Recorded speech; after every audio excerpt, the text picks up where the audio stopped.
যদিও বা বর্তমান প্রেক্ষাপটে একজন মুসলিম ভালো থাকতে পারে না। বর্তমান প্রেক্ষাপট এতই খারাপ, কিয়ামতের আলামতগুলো এমনভাবে প্রকাশ হয়েছে এখন যে একজন ইমানদার মুসলিমের পক্ষে নিশ্চিন্তে থাকা আর ভালো থাকাটা খুব কষ্টকর। তারপরেও নবী সাল্লাল্লাহু আলাইহি ওয়াসাল্লাম আমাদেরকে দিক নির্দেশনা দিয়েছেন যে যখন ফিতনার যুগ আসবে, ফিতনার যুগ বলতে চতুর্দিক থেকে ফিতনার ফাসাদ।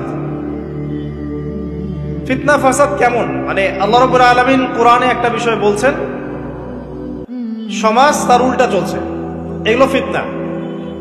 নবী সাল্লাল্লাহু আলাইহি ওয়াসাল্লাম হাদিসে একটা বিষয় বলেছেন, সমাজ তার উল্টা চলছে, এর নাম ফিতনা।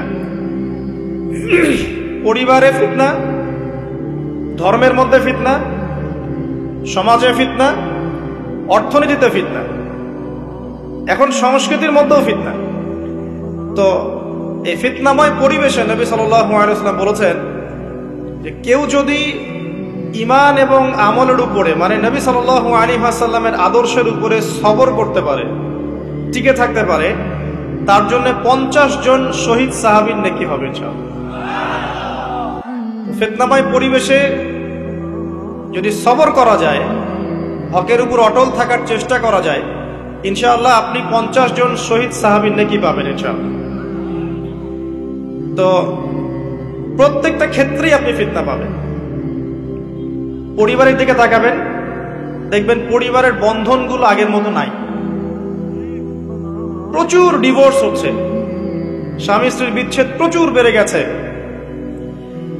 তারপরে সন্তান সন্ততি আমাদের পরিবারে যারা আছে, দেখবেন এরা বেশিরভাগই দুনিয়াদার হয়ে গেছে, দিনের খুব একটা ফিকির নাই। বেশিরভাগ পরিবারের সদস্য দেখবেন নামাজ কালামের এখন ধার ধারছে না। ম্যাক্সিমাম পরিবার থেকে আস্তে আস্তে পর্দাটা কিন্তু শিথিল হয়ে যাচ্ছে। আপনি ব্যক্তি জীবনের দিকে তাকিয়ে দেখেন, গর্বের সাথে আমরা বলি না যে 90% মুসলিমের বাংলাদেশ, দেখবেন মেজরিটি সংখ্যক মুসলিম 5 ওয়াক্ত নামাজ জামাতে পড়ে না।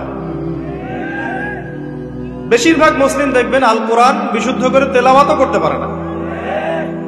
তো এরপরেও আমরা দাবি করি যে আমরা প্রকৃত মুসলিম, জান্নাত আমাদের জন্য অপেক্ষা করছে। আসলে বাস্তবতা এমন নয়। যারা কোরআন আমরা টুকটাক পড়তে জানি, তাদের মধ্যে কত % কোরআনের অর্থ বোঝে? এই আল্লাহ পাকের কিতাব আমার হাতে আছে, এই কিতাবের অর্থ কতজন বোঝে? এটা একটা চ্যালেঞ্জ। যারা কোরআন পড়তে জানি আমরা, তাদের প্রতি চ্যালেঞ্জ, দেখেন তাদের মধ্যে কত % মানুষ কোরআনের অর্থ বলতে পারবে। আর অর্থটা যে জানা জরুরি, এই বিষয়টাও আমরা এখন জনগণকে বোঝাতে ব্যর্থ হচ্ছি। কোরআনের অর্থটা যে বোঝাটা জরুরি, এটা বোঝাতেও ব্যর্থ হচ্ছে। কারণ আমরা সবাই প্রত্যেক হরফে 10 নেকি পেতে চাই। কোরআন তেলাওয়াত করলে প্রত্যেক হরফে 10 নেকি হবে, এই তো। এই কনসেপ্ট যখন আমার মাথায় ঢুকে গেছে, আমি ওখানে নিজেকে থামিয়ে দিয়েছি। অর্থ বুঝে গবেষণা করলে এবং কোরআন কেন্দ্রিক জীবন ব্যবস্থা গড়লে যে আরো বেশি নেকি হয়, এটা আমার মাথায় নাই। প্রত্যেক হরফে 10 নেকি তো আপনি পাবেন তেলাওয়াত করলে, কিন্তু অর্থ বুঝে এর ভিতরে ঢুকলে, গবেষণা করলে এর মূল স্বাদটা পাওয়া যায়, এটা আমরা বুঝতে পারছি না। দেখবেন বেশিরভাগ মানুষ কোরআনের অর্থটা জানে না। আবার আমরা যারা টুকটাক ভাঙাচুরো অর্থ জানি, তারা আবার দেখবেন কোরআনের সমস্ত আদেশ মেনে চলতে পারছি না এবং কোরআনের সমস্ত নিষেধও বর্জন করতে পারছি না। সমস্যা কিন্তু এখানেও থেকে গেছে। আবার কোরআনের ব্যাখ্যায় আছে হাদিস। তো এই হাদিসকে কেন্দ্র করে কোনো বিভ্রান্তির সুযোগ ছিল না, কিন্তু এখানেও আমরা বিভিন্ন জাল এবং বানোয়াট হাদিসের উপর আমলও শুরু করেছি।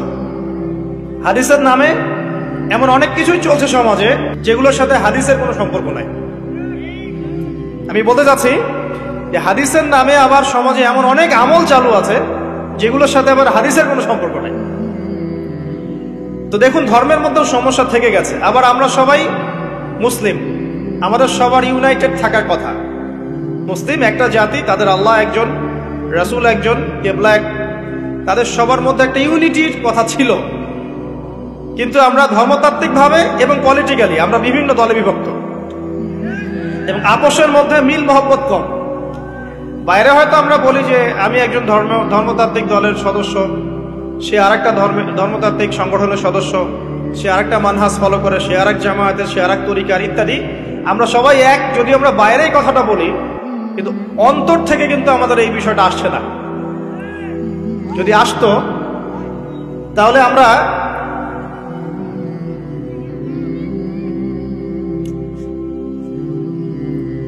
আমরা ভিতর থেকেই ঐক্যবদ্ধ হতে পারতাম, তাহলে উম্মার আজকে এই অবস্থা হতো না। তো দেখুন, ধর্মকেন্দ্রিক অনেক প্রবলেম থেকে গেছে এখন। আবার আল্লাহ রাসূল সাল্লাল্লাহু আলাইহি ওয়াসাল্লাম হাদিসের মধ্যে এবং আল্লাহ পাক কোরআনের মধ্যে ধর্ম নিয়ে বাড়াবাড়ি করতে নিষেধ করেছে।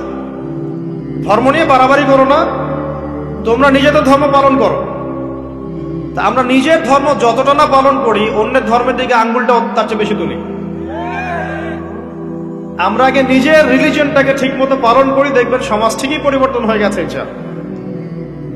তো আমি একটা ধর্ম পালন করি বলে অন্য ধর্মের মানুষের প্রতি বিদ্বেষ পোষণ করতে হবে বা তাদের উপর ঘৃণার মনোভাব প্রকাশ করতে হবে, এটা আল্লাহ পাক শেখান নাই, তার রাসূল শেখান নাই। আল্লাহ এবং তার রাসূল কি শিখিয়েছেন? ইসলামের সত্য বিষয়টাকে আপনি সবার সামনে উপস্থাপন করবেন, যার ইচ্ছা হবে সে কবুল করবে, যার ইচ্ছা হবে সে অস্বীকার করবে। যার যার কবরে শেষে যাবে, যার যার হিসেব শেষে দিবে। চাপিয়ে দেওয়ার সিস্টেমটা ইসলামের মধ্যে নাই।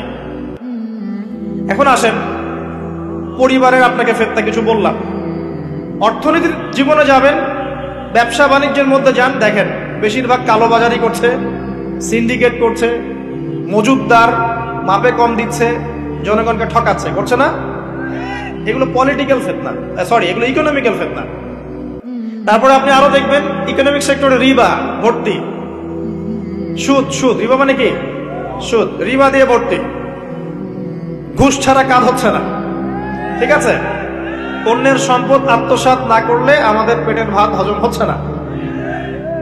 তো এই যে দুর্নীতি বলেন, ঘুষ বলেন, রিবা বা সুদ বলেন, হ্যাঁ, তারপরে কালো বাজারি বলেন, কালো টাকা সাদা করার টেন্ডেন্সি বলেন, পাচার বলেন, সবগুলো অর্থনৈতিক ফিতনা।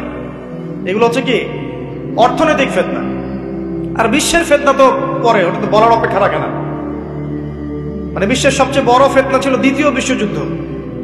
তার আগে একটা হয়েছে প্রথম বিশ্বযুদ্ধ, যেখানে প্রায় কয়েক কোটি মানুষ মারা গেছে, আর সেকেন্ড ওয়ার্ল্ড ওয়ারে আরো বেশি মানুষ মারা গেছে। তো এখন বিশ্বকে ঠেলে দেওয়া হচ্ছে একটা থার্ড ওয়ার্ল্ড ওয়ারের দিকে। মানে যে কোনো সময় একটা তৃতীয় বিশ্বযুদ্ধের আশঙ্কা করছেন এখনকার যারা মিলিটারি অ্যাফেয়ার্স নিয়ে পড়াশোনা করেন, ওয়ার্ল্ড অ্যাফেয়ার্স নিয়ে পড়াশোনা করেন, তারা এগুলো বলতে পারবেন ভালো। বিশ্বকে একটা খাদ্য মন্দার দিকে ঠেলে দেওয়া হচ্ছে, বিশ্বকে একটা দুর্ভিক্ষের দিকে ঠেলে দেওয়া হচ্ছে, এবং মহামারীর মধ্য দিয়ে অলরেডি কিন্তু আমাদের বিভিন্ন দেশের ইকোনমিক অবস্থা ভালো না।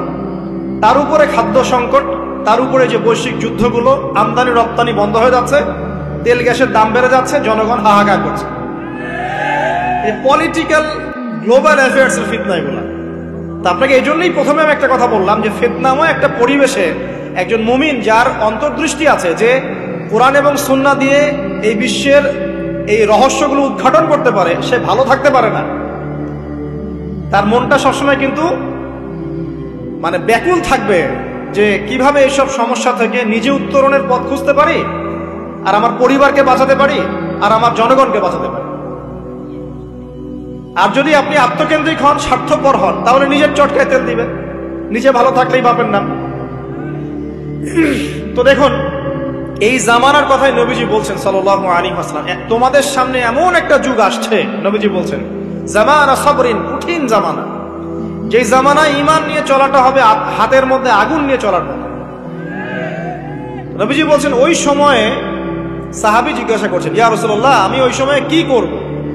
ওই সময় আমি কি করব? আমাকে কি পরামর্শ দিচ্ছেন?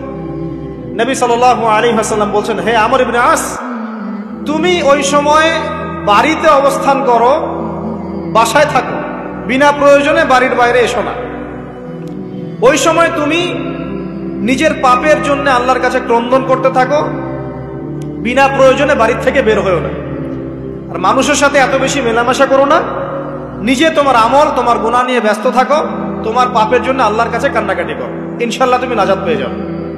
এটা একটা অপশন, মানে ফিতনাময় পরিবেশে আপনি কিভাবে বাঁচবেন এটা একটা অপশন।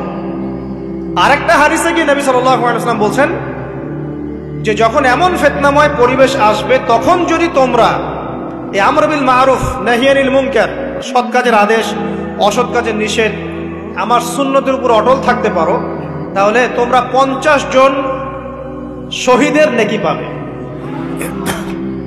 সাহাবায়ে কেরাম বলছেন, ইয়া রাসূলুল্লাহ আমিনহুম আও মিন্না, তাদের মধ্যে 50 জন নাকি আমাদের মধ্যে 50 জন শহীদ?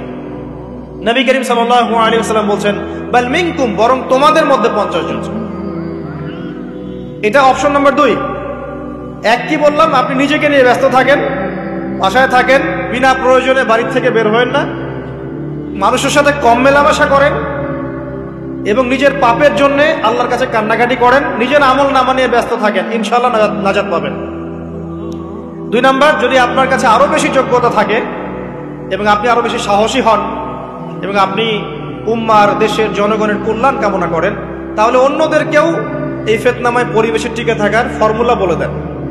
এখানে সবর করেন, আমর বিল মারুফ নাহি আনিল মুনকারের কাজ করেন, আল্লাহ পাক আপনাকে ইনশাআল্লাহ 50 জন শহীদ সাহাবীর নেকি দিবেন। আরো অপশন আছে। কি অপশন? ওই যে আসহাবুল কাহফ কি করেছিল, একটা ফিতনাময় পরিবেশ থেকে নিজেরা আস্তে করে সরে গিয়েছে। যখন আপনি পরিবেশকে পরিবর্তন করতে আর পারছেন না, দাওয়াত দিয়েও কোনো কাজ হচ্ছে না, মানুষ কথাও শুনছে না, জুলুম নির্যাতন বাড়তেই আছে, টিকে থাকা মুশকিল, তখন তাদের হিসেবের দায়িত্ব আল্লাহর উপর ছেড়ে দেন, আপনি ওখান থেকে ডিসকানেক্টেড হয়ে যান। এটা একটা অপশন। হয়তো আপনার কাছে মনে হচ্ছে না এখন ওই যুগ আসে নাই, কিন্তু আমি আপনাকে বলে দেই যে কোরআন এবং সুন্নাহর চোখ দিয়ে যদি আপনি দেখতে শেখেন এবং বর্তমান বিশ্বের প্রেক্ষাপটটা অ্যানালাইসিস করার যোগ্যতা আপনি অর্জন করেন কোরআন সুন্নাহর চোখ দিয়ে, আপনি বুঝতে পারবেন সেই সময় অনেক আগেই চলে এসেছিল। এখন ফিতনা এবং ফাসাদময় এই পরিবেশে আমরা কি করতে পারি, ছোট স্কেলে, বড় স্কেলে না, ছোট স্কেলে। আমি আজকে বড় বিষয় নিয়ে কথা বলতে আসি না, কারণ আমি চিন্তা করলাম যে আসলে প্রথমে যদি ব্যক্তিকেন্দ্রিক বিষয়টা ঠিক না হয়, বড় বিষয় আলোচনা করে কোনো লাভ নাই। আগে ব্যক্তি যদি ঠিক না হয়, বড় বিষয় আলোচনা করে আসলে কোনো লাভ নাই, আপনারা বুঝবেনও না, মাথার উপর দিয়ে চলে যাবে। এখন গ্লোবাল অ্যাফেয়ার্স নিয়ে কথা বলে খুব একটা ফায়দা নাই আপনাদের। এখন ইকোনমিক পুরো এই সুদভিত্তিক সিস্টেম আপনি চেঞ্জ করতে পারবেন না, এবং পুরো যে তাগুতি ব্যবস্থা আপনি চেঞ্জ করতে পারবেন না। আপনি কি করতে পারবেন? আপনি নিজেকে পরিবর্তন করতে পারবেন, আপনার পরিবারকে পরিবর্তন করতে পারবেন। এতটুকু আপনার পক্ষে এখন পর্যন্ত সহজ, ঠিক না? ঠিক কথা। এটা আপনি এখন করতে পারবেন। তো এটার ফর্মুলা কি? ফর্মুলা ঘাটতে গিয়ে আল্লাহ পাক আমার মাথার মধ্যে একটা হাদিস নিয়ে এসে দিলেন। কারণ আমি বিশ্বাস করি যে আপনারা বলছেন মৌলানা, আল্লামা, আমি আসলে এমন কিছু নই, এই কথাগুলো আসলে আমার সাথে যায় না। আমি নিতান্তই একজন ছোট মানুষ এবং তালেবে ইলম, জ্ঞানের পথের পথযাত্রী। আর আমি তালেবে ইলম হয়ে থাকতে চাই। আমি মুফতি নই, আমি মুহাদ্দিস, মুফাসসির বা এই যে শব্দগুলো আপনারা বলছেন, এমন কিছুই নয়। আসলে কিয়ামতের মাঠে আমি জান্নাতে যেতে পারবো কিনা আমি নিজেই জানি না। যখন কোনো মানুষ নিজেকে অনেক বড় মনে করা শুরু করবে, বুঝে নেবেন সে ইবলিসের আনুগত্য করা শুরু করেছে আর কি। কারণ ইবলিস বলেছিল আবা ওয়াস্তাকবারা, আমি খলাকতানি মিন নার ওয়া খলাকতাহু মিন তিন, আমাকে সৃষ্টি করেছেন আগুন দিয়ে, আদমকে সৃষ্টি করেছেন মাটি দিয়ে, আমি কেন আদমকে সিজদা করতে যাব? তো এটা ইবলিসের চরিত্র, আবা ওয়াস্তাকবার, সে উদ্ধত হয় এবং অহংকার প্রদর্শন করে। তো আমি মনে করি যে আমি কিছু বলি না, আল্লাহ রাব্বুল আলামিন আমাকে বলার তৌফিক দেন মাত্র, আলহামদুলিল্লাহ। তা আমার মাথায় একটা হাদিস আসছে, সকাল থেকে ঘুরছে। সেটা হচ্ছে, দেখুন, বারা ইবনে আযিব রাদিয়াল্লাহু আনহু থেকে বর্ণিত হাদিসটা আসছে এবং হাদিসটা বিশুদ্ধ। এখান থেকে আমি মূল আলোচনা যাচ্ছি যে একদিন আনসার মানুষদের মধ্যে, আনসার কারা? আমাদের আনসার বাহিনী। আনসার কারা? যারা মুহাজির সাহাবীদেরকে আশ্রয় দিয়েছিল মদিনায়, তাদেরকে কি বলা হয়? আনসার। তাহলে শব্দটা সুন্দর না? তাহলে আমাদের বাহিনীর নামটাও সুন্দর ভাষা। তো আনসার সাহাবীদের মধ্যে একজন ইন্তেকাল করেছেন, ইন্না লিল্লাহি ওয়া ইন্না ইলাইহি রাজিউন। এখন তাকে দাফন করা হচ্ছে, আর নবী সাল্লাল্লাহু আলাইহি ওয়াসাল্লাম কবরের পাশে চুপ করে বসে পড়লেন। তার বসা দেখা দেখি বাকি সাহাবীরাও তাকে ঘিরে গোল করে বসে পড়লেন। তারা বলছেন, আমরা এমন ভাবে এখানে বসেছিলাম যেন আমাদের মাথার উপরে পাখি এসে বসতে পারে, চুপচাপ, কোনো নড়াচড়া নাই। দেখেন রাসূলের সাথে বসার সুন্নত, দেখেন কোরআন এবং হাদিসের মাহফিলে বসার কিন্তু সুন্নত আছে। এখানে বসে দুনিয়াবি এত গল্পগুজব করা যাবে না, এই মোবাইল টোবাইল হাবিজাবি নিয়ে এত ব্যস্ত থাকা যাবে না, দিলের কান দিয়ে শুনতে হবে, ঠিক আছে? আদব আছে, না হলে কথা আপনার উপর তাসির করবে না। তারা এমন ভাবে বসেছিলেন যেন মাথার উপরে পাখি বসতে পারে, সুবহানাল্লাহ। এবার নবী করিম সাল্লাল্লাহু আলাইহি ওয়াসাল্লাম বলছেন যে যখন মাইয়েতকে কবরে শোয়ানো হয় তখন সে তাকে দাফন করে যাওয়া ব্যক্তিদের হাঁটার খসখস আওয়াজ শুনতে পায়। এরপরে তাকে যখন শুইয়ে দেওয়া হয়, সে যদি মুমিন ব্যক্তি হয় তাহলে তার মাথার দিকে তার সলাত এসে দাঁড়িয়ে যায়। দুনিয়াতে আপনি যে নামাজগুলো পড়েছেন, আমি যে নামাজগুলো পড়ছি, এগুলো মাথার দিকে দাঁড়িয়ে যায়। ডান দিকে চলে আসে তার সওম মানে কি? রোজা। বাম দিকে চলে আসে যাকাত। যাকাত মানে কি?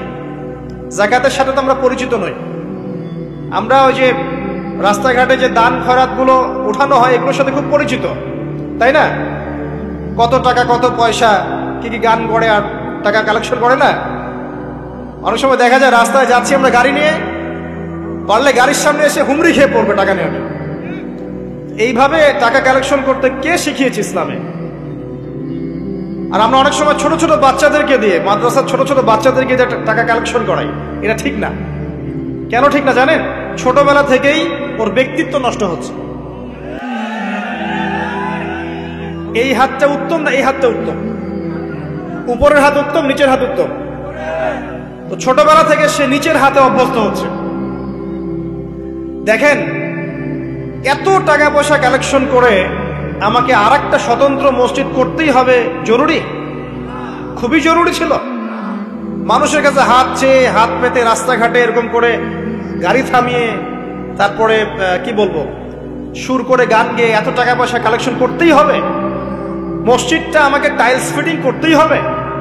এসি মসজিদ করতেই হবে? আমরা এমনও মসজিদ রংপুরে দেখেছি 10 বছরেও টাকা কালেকশন শেষ হয়নি। 10 বছর ধরে কালেকশন হচ্ছে। আমি ছোটবেলা থেকে দেখছি কালেকশন হচ্ছে। কি বুঝলেন? তো এগুলো আমাদের ব্যক্তিত্ব নষ্ট করে। মুসলিমরা উপরের হাতের মালিক। সারা বিশ্ব আমরা একসময় চালিয়েছি। এই পশ্চিমা সভ্যতা আমাদেরকে কি শিখায়? সারা বিশ্ব আমরা চালিয়েছি। এই আপনার উমাইয়া খেলাফতের সময়ও কর্ডোভায় আব্দুর রহমানের যে শাসন ছিল, কর্ডোভা, স্পেন, পর্তুগাল, এই পুরো জায়গাগুলো পশ্চিমা বিশ্বের, এগুলো মুসলিমরা শাসন করেছে প্রায় 500-600 বছর। ইতিহাস তো আমরা জানিও না, পড়িও না, ভুলে গেছে। ইতিহাস পড়তে হয়। হিস্ট্রি ঘাটলে দেখবেন রাসূল সাল্লাল্লাহু আলাইহি ওয়াসাল্লামের 23 বছরের নববী যুগ, স্বর্ণযুগ, তারপর আবু বকর সিদ্দিকের খেলাফত, তারপর উমর ইবনুল খাত্তাবের খেলাফত। আবু বকর সিদ্দিকের 2 বছর বা 2.5 বছর, উমর রাদিয়াল্লাহু আনহুর প্রায় 10 বছর, তারপর উসমান রাদিয়াল্লাহু আনহুর 12 বছর, আলী রাদিয়াল্লাহু আনহুর প্রায় 2-2.5 বছর, তারপরে হাসান রাদিয়াল্লাহু আনহু 6 মাস। এরপরে উমাইয়া খেলাফত শুরু হলো মুয়াবিয়া রাদিয়াল্লাহু আনহুর হাতে, প্রায় 20 বছর। উমাইয়ারা শাসন করেছে প্রায় 90 থেকে 100 বছর।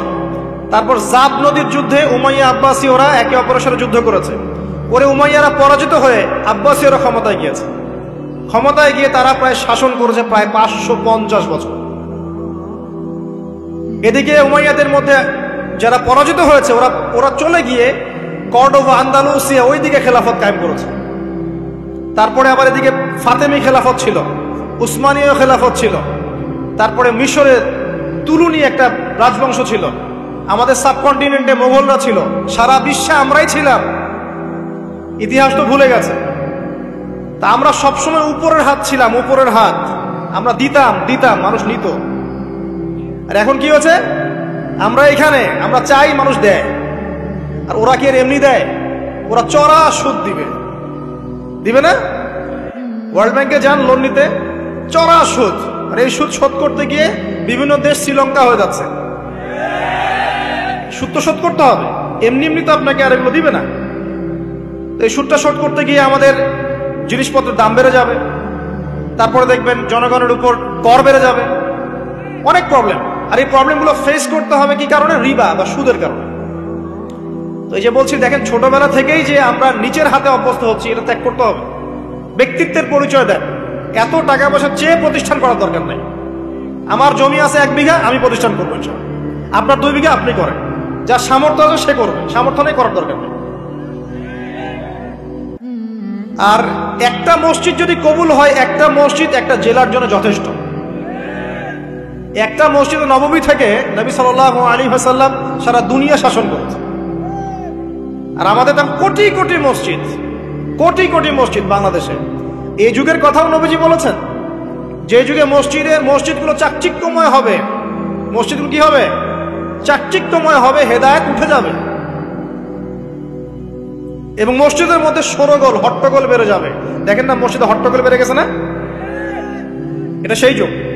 তো যেটা বলছিলাম প্রিয় ভাইরা, যে নিচের হাতে অভ্যস্ত না, উপরের হাতে অভ্যস্ত হতে হবে। এই কারণে এই যে একটা হাদিসের কথা শুরু করলাম, যে আনসার সাহাবী কারা ছিল? যারা মুহাজির সাহাবীদেরকে আশ্রয় দিয়েছে। এখন এই সাহাবীদের মধ্যে একজন ইন্তেকাল করেছে, তার লাশ যখন রাখা হচ্ছে তখন নবীজি বলছেন মাথার দিকে মাইয়েতের আসে কি? সলাত। সলাত মানে কি? নামাজ। 5 ওয়াক্ত নামাজ আজকে থেকে ছাড়বেন? ওয়াদা করেন আজকে থেকে 5 ওয়াক্ত নামাজ ছাড়বো না ইনশাআল্লাহ। একটা হাদিস খালি বলি, মান তারাকা সালাতান মুতাআম্মিদান ফাকাদ কাফারা, মান তারাকা সালাতান মুতাআম্মিদান ফাকাদ কাফারা। আবার শোনেন, قال رسول الله صلى الله عليه وسلم من ترك صلاة متعمدا فقد كفر। আর মুয়াজ বিন জাবাল রাদিয়াল্লাহু আনহু কে নবীজি বলেছেন মান তারাকা সালাতা মুতাআম্মিদান ফাকাদ বারিয়াত মিন জিম্মাতিল্লাহ। যে ব্যক্তি নিজের উপর ফরজ নামাজ ছেড়ে দিল, সে কুফরি করলো, সে কুফরি করলো, সে কুফরি করলো। মুয়াজ বিন জাবালকে নবী সাল্লাল্লাহু আলাইহি ওয়াসাল্লাম বলছেন যে ব্যক্তি ফরজ নামাজ ইচ্ছা করে ছেড়ে দিল, সে ব্যক্তি আল্লাহর জিম্মা থেকে মুক্ত হয়ে গেল। ছাড়বেন প্রিয় ভাই? 5 ওয়াক্ত নামাজ জামাতের সাথে ইনশাআল্লাহ। আল্লাহ আমাকে তৌফিক দেখ, আপনাদের সবাইকে তৌফিক দান করুন, আমিন। জামাত যদি না পান একা পড়ে নেবেন, ঠিক আছে? যদি ঘুমিয়ে থাকেন ঘুম থেকে উঠে পড়বেন, ভুলে গেছেন যখন মনে হবে তখন পড়বেন। ওযু করার পানি নাই, কি করবেন? তায়াম্মুম করবেন। তায়াম্মুমেরও কিছু নাই, আপনার কোনো কাপড়ই নাই, সতর ঢাকার কোনো কাপড়ই নাই, কি করবেন? বসে বসে নামাজ ওই অবস্থাতে। এটা কোনো মাফ নাই। মানে আপনার ওযু করার কোনো পানি নাই, তায়াম্মুমের কিছুই নাই, কাপড়ও নাই সতরে, তখনও নগ্ন হয়ে বসেই নামাজ পড়বে, মাফ নাই। যখন শোয়ানো হবে মাথা থেকে কি থাকবে? সালাত। তাহলে আমরা যারা ফরজ সালাত এখন আদায় করছি না, আজকে তওবা করেন, বলেন আস্তাগফিরুল্লাহ আল্লাযী লা ইলাহা ইল্লা হুয়াল হাইয়ুল কাইয়্যুম ওয়া আতুবু ইলাইহি। হে আল্লাহ, আমরা তওবা করছি, সারা জীবনে যত নামাজ পড়ি নাই, এই সমস্ত নামাজ না পড়ার পাপ থেকে তোমার কাছে তওবা করছি। ঠিক আছে? এটা আস্তাগফিরুল্লাহর অর্থ নয়, আমি বাংলায় বললাম। আর যদি নামাজ কাজা করে আদায় করে দিতে পারেন আলহামদুলিল্লাহ, খুবই ভালো হয়। যদি নাও পারেন তাও এখন থেকে আর কোনো নামাজ বাদ দিয়ে না, আর বেশি বেশি নফল নামাজ পড়ার চেষ্টা করেন। আল্লাহ পাক তৌফিক এনায়েত করুন। আসুন, তারপরে ডান দিকে কি? সওম। সওম মানে কি? রোজা। রমজান মাসে রোজা রাখি সবাই তো, মাশাআল্লাহ, আলহামদুলিল্লাহ। রমজান মাসে সওম রাখার পাশাপাশি বেশি বেশি নফল সওম রাখার ব্যাপারে অভ্যস্ত হওয়ার চেষ্টা করতে হবে। সবচেয়ে সেরা সওমগুলো হচ্ছে মাসের 3 দিন, আইয়ামে বীজের সওম, চাঁদের 13, 14 এবং 15 তারিখ। আর সপ্তাহে 2 দিন, সেটা হলো বৃহস্পতিবার এবং কি? সোমবার। আল্লাহ পাক তৌফিক দান করুন, আমিন। এছাড়া আরাফার সওম আছে, আশুরার সওম আছে, ঠিক আছে? জিলহজ মাসের প্রথম 10 দিন রাখতে পারেন, ইত্যাদি। এবার বাম দিকে কি? যাকাত। যেটা বলছিলাম, যাকাতের সাথে আমরা খুব একটা পরিচিত নই, অথচ যাকাত একটা ফরজ ইবাদত। কেউ যদি নামাজ এবং যাকাতের মধ্যে পার্থক্য করে সে ব্যক্তি কাফের হয়ে যাবে। কেউ যদি মনে করে নামাজ আমি মানি, যাকাত আমি মানি না, তাহলে কাফের হয়ে যাবে। নিসাব পরিমাণ সম্পদ হলে প্রত্যেক মুসলিমের উপর যাকাত ফরজ, ঠিক আছে? এবং এই যাকাতই হচ্ছে আপনার ইসলামিক অর্থনীতির মূল ভিত্তি। যাকাত হচ্ছে ইসলামিক অর্থনীতির কি মূল ভিত্তি। এই টিকটক প্রজন্মকে এখান থেকে সরান, এই মোবাইলে যারা ব্যস্ত আছে এখান থেকে সরো, আলোচনার কনসেন্ট্রেশন নষ্ট করবো না। ধন্যবাদ। পরিবেশ নষ্ট করতে আসো কেন এখানে? দিনের কথা শুনতে যদি আসতে পারো তাহলে আসবো, আদারওয়াইজ আসার দরকার নাই। এখানে কথা হচ্ছে আল্লাহ এবং রসুলের, তুমি কথা বলতেছো পাশে। আল্লাহ এবং রসুলের কথা হচ্ছে, এখানে তুমি কথা বলো কোন সাহসে? সূরা হুজুরাতে আল্লাহ রাসূল সাল্লাল্লাহু আলাইহি ওয়াসাল্লাম, সূরা হুজুরাতে আল্লাহ পাক বলেছেন যে রাসূলের কথার উপরে কেউ যদি জোরে কথা বলে তার আমলনামা নষ্ট হয়ে যাবে। রাসূল কথা বলছেন, তার উপরে যদি জোরে কেউ কথা বলে আমলনামা নষ্ট হয়ে যাবে। আর এই মাহফিলগুলোতে আল্লাহ এবং তার রাসূলের কথা হয় না? এখানে কি যা ইচ্ছা তাই কথা বলা যাবে? যদি কোনো প্রয়োজন থাকে মাহফিল শেষ হবে তারপর কথা বলবে। এই আদবগুলো না শিখতে পারলে মাহফিলের বরকত থাকে না। আর মোবাইলটা যে আমাদের কি করে দিল ভাই, মানে পুরো কমন সেন্স, হিউম্যান বিহেভিয়ার সব নষ্ট করে ফেলছে। বসে আছেন চুপচাপ, মানে এমন হয় ফোনটা বের করছে, এমন অস্ত্র বের করছে, ফোন বের করে খাটাস করে মুখের সামনে ফোন। অনুমতিরও প্রয়োজন নাই যে ভাই একটা ছবি কি নিব, পারমিশনেরও দরকার। মানে ম্যানার্স কমন সেন্স নষ্ট করে ফেলছে। আগে মুসলিমদের সাথে দুইটা জিনিস থাকতো। যখন মুসলিমরা সারা বিশ্বকে নেতৃত্ব দিয়েছেন তখন ডান দিকে একটা বড় তরোয়াল থাকতো আর বাম দিকে একটা ছোট খঞ্জর থাকতো, জানেন? এই মোগল আমলেও দেখবেন, নবাব সিরাজউদ্দৌলাদের আমলেও দেখবেন, ডান পাশে একটা বড় সৌর থাকতো আর বাম পাশে থাকতো একটা ছোট খঞ্জর। ওই দুইটা জায়গায় এখন স্থান নিয়েছে ডান পকেটে একটা বড় স্মার্টফোন আর বাম পকেটে ছোট একটা আবার কথা বলা ফোন। মানসিকভাবে আমরা সুস্থ নই এখন। আল্লাহ পাক আমাদেরকে বোঝার তৌফিক দেখ। কথাগুলো আঘাত করার জন্য বলছি না, আমি কথাগুলো বলছি এই কারণে যে আমাদের এই যুব সমাজকে নিয়ে আমাদের অনেক আশা।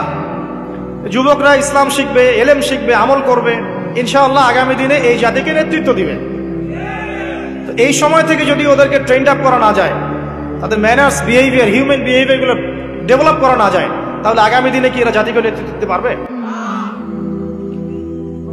তো যে কথা বলছিলাম প্রিয় ভাইরা, দেখুন যাকাত ইসলামিক অর্থনীতির মূল ভিত্তি। কিভাবে জানেন? ব্যবসা এবং যাকাত এটা কি করে? এটা একটা মার্কেটের মধ্যে সম্পদ ঘুরতে থাকে। আমি বুঝাচ্ছি আপনাকে। মনে করেন আপনি ব্যবসা করছেন এবং যাকাত দিচ্ছেন। যাকাত কারা দিবে? যারা যাকাতের নিসাব পরিমাণ সম্পত্তি রাখে, মানে কিছুটা ধনী তারা। তো তারা ব্যবসা করছে, মাশাআল্লাহ। ব্যবসা যখন করে, ব্যবসায় কি থাকে? লাভ থাকে, লস থাকে, লাভ থাকে, লস থাকে। লাভও হতে পারে আপনার, লসও হতে পারে। আর সুদে কি? শুধু লাভ, লস আছে, লস নাই। পার্থক্য বোঝেন। এখন ব্যবসা যখন আপনি করবেন, এই টাকা বা মূল যে ক্যাপিটাল যেটা বলে অর্থনীতির ভাষায়, এটা মার্কেটের মধ্যে সার্কুলেট করতে থাকবে। আজকে আপনি ধনী, লাভ করেছেন, কালকে লস করবেন, এই ধন আরেকজনের হাতে চলে যাবে। সে আবার ব্যবসা করছে, সে লাভ করলে সম্পদ তার হাতে থাকলো, লস করলে আরেকজনের হাতে। মানে এই মানিটা, ক্যাপিটাল যেটা, এটা মার্কেটের মধ্যে ঘুরতে থাকে। আজকে কেউ ধনী, কালকে কেউ ধনী, আজকে কেউ ফকির, কালকে কেউ ধনী, এভাবে। এখানে আল্লাহ পাক যাকে ইচ্ছা হয় ধন দেন, যাকে ইচ্ছা হয় দরিদ্র করেন। এটা আল্লাহ পাক নিয়ন্ত্রণ করেন। আবার এর মধ্যে যারা ধনী হবে তারা আবার যাকাত দিবে। কাকে যাকাত দিবে? যে গরিব তাকে। এই কারণে অর্থনৈতিক সাম্য থাকবে এবং টাকা, ক্যাপিটাল মার্কেটে সার্কুলেট করতে থাকবে। এটা হচ্ছে ইসলামিক ইকোনমিক্স। বোঝাতে পারছি না মনে হয়? আর রিবাই কি হবে? রিবাই কোনো লসের চান্স নাই। মানে এখানে ধনী আরো ধনী হতে থাকবে, গরিব আরো গরিব হতে থাকবে, প্লাস যাকাতও দিবে না। তখন সমাজের একটা অংশ অনেক ধনী হবে আর একটা অংশ একদম মাটিতে পড়ে যাবে, কোনো ব্যালেন্স হবে না। এই কারণে বিশ্বের একটা অংশ, ওই বিশ্বের একটা বড় অংশ যারা সুদখোর, যেখান থেকে সুদ এসেছে, ওইটা আস্তে আস্তে ধনী হয়ে গেছে এবং বিশ্বের বহু কান্ট্রি আস্তে আস্তে দারিদ্র সীমার নিচে চলে আসছে। এটা শুধু ব্যক্তির ক্ষেত্রেই নয়, সমাজের ক্ষেত্রে নয়, পুরো বিশ্বেটা হচ্ছে। তো এই হলো রিবা এবং ব্যবসা ভিত্তিক জাকাত ভিত্তিক ইকোনমিক সিস্টেমের পার্থক্য, বেসিক ডিফারেন্স। রিবার মধ্যে আল্লাহ পাক তার হাত উঠিয়ে নেন, আল্লাহ পাক সেখানে আর ইন্টারফেয়ার করেন না। ঠিক আছে, সুদ খাচ্ছ, তুমি তোমার মতো চলো। আর ব্যবসা ভিত্তিক ইকোনমিক্স চললে আল্লাহ পাক সেখানে কাউকে ধন দিবেন, কারো কাছ থেকে নিবেন। আপনার ধন নিয়ে আমাকে দিবেন, আমার ধন নিয়ে আপনাকে দিবেন। আর আমি যদি ধনী হই, আমি আবার জাকাত দিব, সেই জাকাতের টাকা আবার আপনার হাতে যাবে, কেউ না খেয়ে মরবে। তো সামনে এই যে বলা হচ্ছে 2023 সাল, শুধু 23 সাল না, আমার অবজারভেশন 2026-27 পর্যন্ত একটা অর্থনৈতিক মন্দা চলতে পারে। বলবে কিছু কিছু লোক যে ভবিষ্যৎবাণী করতেছে, আবার এটা ভবিষ্যৎবাণী নয়। আপনি বর্তমান সম্পর্কে খবর রাখেন না বলেই বর্তমানকে আপনার ভবিষ্যৎ মনে হচ্ছে। আমাদের অনারেবল মিনিস্টার যারা আছেন ওদেরকে জিজ্ঞাসা করেন, তাদেরকে জিজ্ঞাসা করেন, তারাও বলছেন যে 2023 সাল থেকে 26 সাল খাদ্য মন্দার মতো যাবে। দেখেন নাই, তারা এই কথা বলছেন কারণ তারা বুঝতে পারছেন ওয়ার্ল্ডের অবস্থা ভালো না। এখানে একটা সলিউশন বলছে, ইচ্ছা হলে আপনি গ্রহণ করতে পারেন, ইচ্ছা হলে নাও করতে পারেন। আমার তো চাপিয়ে দেওয়ার কোনো ক্ষমতা নাই। ফাযাক্কির ইন্নামা আনতা মুযাক্কির, আপনি শুধু উপদেশদাতা। লাস্তা আলাইহিম বিমুসাইতির, আপনি কারো প্রতি দারোগা নন। কি উপদেশ? এই যে জাকাত, যেটা জাকাত, আমাদের জাকাত যেটা আছে, এটাকে একটু বড় পরিসরে কালেক্ট করার চেষ্টা করতে হবে। করে যদি আমরা সুষ্ঠু বন্টন করতে পারি গরিবদের মাঝখানে, ইনশাআল্লাহ কেউ খাদ্য অভাবে মারা যাবে না। আল্লাহ পাক আমাদেরকে বোঝার তৌফিক দান করুন। এর পাশাপাশি তারা যেটা বলেছেন, ইকোনমিক সেকশনের লিডার যারা আছে তারা যেটা বলছেন এটা ঠিক বলছেন। তারা বলছেন কৃষিভিত্তিক অর্থনীতির কথা বলছেন, এটার সাথে আমি 100% একমত। কারণ আল্লাহ পাকের কোরআন, এই কোরআনের মধ্যে বেশিরভাগ যে অর্থনীতির কথা এসেছে তা হচ্ছে কৃষিভিত্তিক অর্থনীতি। এটা কি জানেন? হয়তো জানেন না। কোরআনে যত ইকোনমিক সিস্টেমের কথা আসছে তার মধ্যে সবচেয়ে বেশি এসেছে কৃষিভিত্তিক অর্থনীতির কথা, তারপর ব্যবসা এবং জাকাত। অতএব তারা ঠিকই বলেছেন, দেশের যারা ইকোনমিক সেকশনে গবেষণা করছেন তারা ঠিক কথাই বলেছেন যে কৃষিভিত্তিক অর্থনীতি হচ্ছে আমাদের অর্থনৈতিক মন্দা দূর করার অন্যতম উপায়। ঠিক বলেছেন, আমি একমত। তো জাকাত যেটা কথা বলছিলাম, বাম দিকে জাকাত আসবে, তো জাকাত আমরা দিব তো ইনশাল্লাহ ভাই। যাদের শোনেন, বাংলাদেশে এমন অনেক শিল্পপতি আছে যাদের একজনের জাকাতের টাকা দিয়ে একটা গ্রাম চলতে পারে। আর জাকাতের টাকা কিন্তু শুধু এক বছরে আসবে না, প্রতি বছরেই ঘুরে ঘুরে আসবে। মনে করেন যে আপনাদের এলাকার মধ্যে অনেক বিত্তশালী আছেন, আমি দোয়া করি মন থেকে আল্লাহ পাক বিত্তশালীদের অন্তরটাকে নরম করে দিক এবং ওসমান রাদিয়াল্লাহু আনহুর মতো দানশীল করে দিক। আমরা দোয়া করি, আমরা কারো খারাপ চাবো, সবার জন্য হেদায়েতের দোয়া করব। টাকা থাকতে তো সমস্যা নাই, কিন্তু টাকা থেকে যদি উসমান রাদিয়াল্লাহু আনহু হতে না পারলাম তাহলে সমস্যা। টাকা থাকতে কোনো সমস্যা নাই, ধন আপনাকে আল্লাহ দিতেই পারে। এই ধনটাকে উসমান গনি রাদিয়াল্লাহু আনহুর মতো আল্লাহর পথে বিতরণ করে দেন, ইনশাআল্লাহ আল্লাহ পাক আপনাকে জান্নাতুল ফেরদৌস দান করবেন।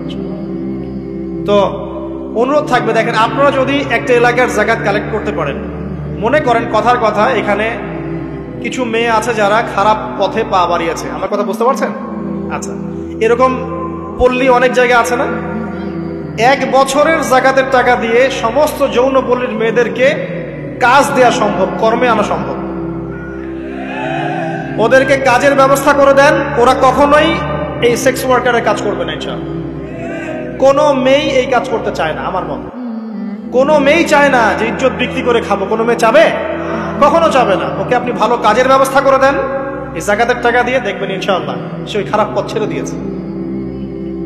অনেক দেখবেন দরিদ্র মানুষ আছে যে পড়াশোনা করার কোনো সুযোগ নাই, টাকা পয়সা নাই, পড়াশোনা করতে চায় কিন্তু টাকা পয়সা নাই, দিনের জ্ঞান অর্জন করতে চায়, দেশকে কিছু দিতে চায়, টাকা নাই।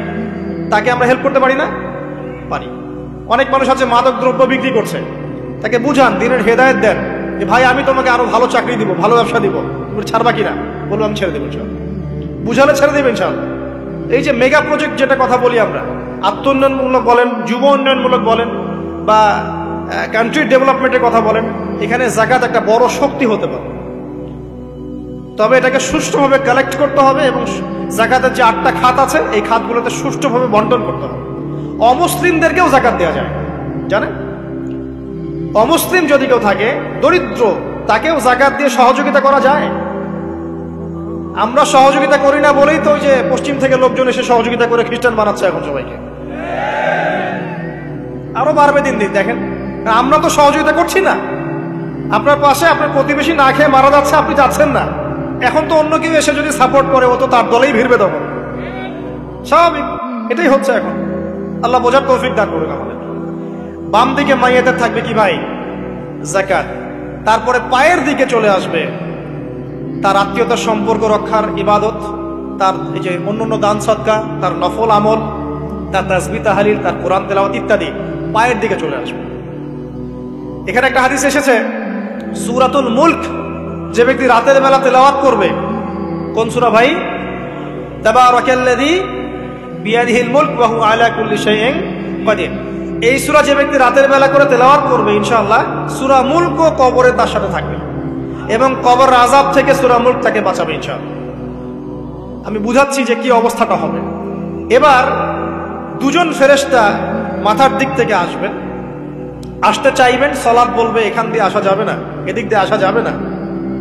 ডান দিক দিয়ে আসতে চাইবেন, এদিক দিয়ে আসা যাবে না। বাম দিক দিয়ে আসতে চাইবেন, যাকাত বলবে এদিক দিয়ে আসা যাবে না। পায়ের দিক দিয়ে আসতে চাইবেন, আমলগুলো বলবে এদিক দিয়ে আসা যাবে না। তখন যাই হোক তারা আসবেন। এটা কথা কি? এটা কথাটা হচ্ছে যে সলাতের গুরুত্ব, মানে সে সলাত আদায় করেছে, সে আমার হক আদায় করেছে, আমি তার পক্ষে আছি, এটা পক্ষে বুঝাচ্ছে। রোজা বলবে আমি ওর পক্ষে আছি, তাকে আপনি কোনো শাস্তি দিবেন না, আমি তার পক্ষে আছি। আপনারা দুজন তাকে শাস্তি দিবেন না, আমি যাকাত তার পক্ষে আছি, এটা পক্ষে থাকার কথা। তারপরেও তারা আসবেন, চোখগুলো হবে নীল এবং কালো, বড় নীলাভ চোখের কালো। মুনকার দেখি উঠে বসিয়ে দেওয়া হবে। এবার তিনটা প্রশ্ন। প্রথমে প্রশ্ন হচ্ছে কি, মান রব, তোমার রবকে? তখন মুমিন বান্দা বুক ফুলিয়ে বলবে রব্বি আল্লাহ, আমার রবকে আল্লাহ। পৃথিবীতে যে ব্যক্তি আল্লাহর সাথে শিরিক করে নাই, আল্লাহর তাওহীদের উপর থেকেছে এবং তার উপরে মৃত্যুবরণ করেছে, ইনশাআল্লাহ সে ব্যক্তি এর উত্তর নির্দ্বিধায় দিতে পারবে ইনশাআল্লাহ। আর দুনিয়াতে যে বা যারাই আল্লাহর সাথে শিরিক করবে, আল্লাহর সাথে শিরকের পাবে লিপ্ত হবে, ওই অবস্থায় মারা যাবে, তাওহীদের উপর থাকবে না, কোশ্চিন কালেও মান রব্বুক উত্তর দিতে পারবে না। তারপরে প্রশ্ন হয়ে যাবে বা দিনুক, তোমার দিন কি ছিল? মুমিন বান্দা উত্তর দিবে কি, দীনই আল ইসলাম, আমার দিন ছিল ইসলাম। এখানে শুনে রাখেন, পৃথিবীতে যারা ইসলামকে পরিপূর্ণরূপে পালন করবে তারাই এই উত্তর দিতে পারবে ইনশাআল্লাহ। যারা ইসলামকে ঠাট্টা বিদ্রুপের হাসি তামাশার পাত্র বানিয়েছে, মন চাইলে কিছু করি, মন চাইলে কিছু করি না, সহজগুলো একটু আমল করি, বাকি কিছুর আমল ধারি না, হ্যাঁ, নামাজ পড়ি, সুদ ছাড়তে পারি না, ঠিক আছে, বছর বছর ওমরা করি, এদিকে ঘুষ দুর্নীতি ছাড়তে পারি না, ইসলামকে ঠাট্টা তামাশার পাত্র বানিয়েছে, এরা কোশ্চিন কালে উত্তর দিতে পারবে না মা দিনুক, দিনে পরিপূর্ণরূপে ইসলামে প্রবেশ করতে বলেছেন আল্লাহ রাব্বুল আলামিন। যারা পরিপূর্ণরূপে ইসলামে প্রবেশ করবে এবং ইসলামের প্রতিটা মৌলিক বিধান মেনে চলবে, ইনশাআল্লাহ তারা এর উত্তর দিতে পারবে। এরপরে আসবে তৃতীয় প্রশ্ন। নবী সাল্লাল্লাহু আলাইহি ওয়াসাল্লামকে দেখানো হবে। যখন দেখানো হবে তখন সূর্য যখন ডুবে যায়, যে দৃশ্যটা আমরা দেখতে পারি না, ওই দৃশ্যটা ভেসে উঠবে এবং মুমিন বান্দা অস্থির হয়ে যাবে, বলবে আমাকে ছেড়ে দাও, আমি নামাজ পড়বো। সুবহানাল্লাহ। তার কারণ তার কাছে মনে হবে যে আসরের ওয়াক্ত হয়ে গেছে, আসরের ওয়াক্ত হয়ে গেছে, আসরের ওয়াক্ত চলে যাচ্ছে, আমাকে নামাজ পড়তে হবে। চিন্তা করেছেন? ওই যে একটা হাদিস আছে না, যে 7 শ্রেণীর মানুষকে আল্লাহ রাব্বুল আলামিন আরশের ছায়া দিবেন। তার মধ্যে এক শ্রেণীর মানুষকে, যার অন্তর মসজিদের সাথে ঝুলে থাকে, তার মন মসজিদের সাথে ঝুলেছিল, এই সূর্য ডুবে গেল বলে আমাকে ছেড়ে দাও, আমি নামাজ পড়তে যাব। তখন ফেরেশতারা বলবেন তোমাকে নামাজ পড়তে দেয়া হবে, তবে তার আগে তুমি এর উত্তর দাও।